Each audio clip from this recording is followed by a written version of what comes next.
सबसे पहले तो पीएसएल का नया सीजन है और ऐसा टीम দর্শক ব্রেকিং নিউজ চরম লজ্জাজনকভাবে ইসলামাবাদ ইউনাইটেডের বিপক্ষে ম্যাচ ছেড়ে সংবাদ মাধ্যমে এসে রিশাদ হোসেনকে নিয়ে বোমা ফাটিয়ে একই বললেন লাহোরের অধিনায়ক শাহিন শাহ আফ্রিদি। হ্যাঁ দর্শক, তার এই বিস্তারিত জানতে ভিডিওটি না টেনে শেষ পর্যন্তই দেখতে থাকুন।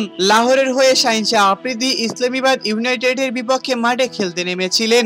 আর এদিন যেন প্রথমেই টসে জিতে আগে ব্যাটিং করার সিদ্ধান্ত নিয়েছিল ইসলামাবাদ ইউনাইটেড। মাঠে খেলতে নেমে একের পর এক দুর্দান্ত পারফরমেন্স শুরু করে দিয়েছিল ইসলামাবাদ ইউনাইটেড, যার কারণে নির্ধারিত 20 ওভার খেলে 210 রান সংগ্রহ করেছিল ইসলামাবাদ ইউনাইটেড। তাদের দেওয়া 211 রানের জবাবে ব্যাটিং করতে নেমে মোটেও ভালো শুরু করতে পারেনি লাহোরের ব্যাটাররা। প্রথম থেকেই নাজেহাল হয়ে পড়েছিল শাহিন শাহ আফ্রিদির দল। শেষ পর্যন্ত যেন 90 রানের ব্যবধানে ম্যাচটাই হারতে হয়েছে লাহোরের দল শাহিন শাহ আফ্রিদিকে।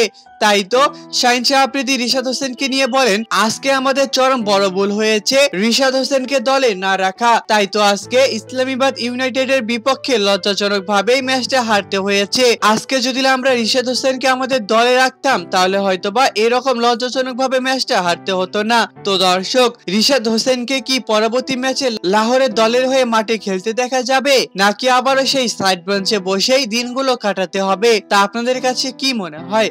অবশ্যই আমাদেরকে এই বিষয়ে কমেন্ট করে জানাতে একদমই ভুলবেন না। এবং আমাদের চ্যানেলের ডেসক্রিপশন বক্সে একটি চ্যানেলের লিংক দেওয়া রয়েছে, প্লিজ এটাকে সাবস্ক্রাইব করবেন এবং আমাদের সাথেই থাকবেন। ধন্যবাদ।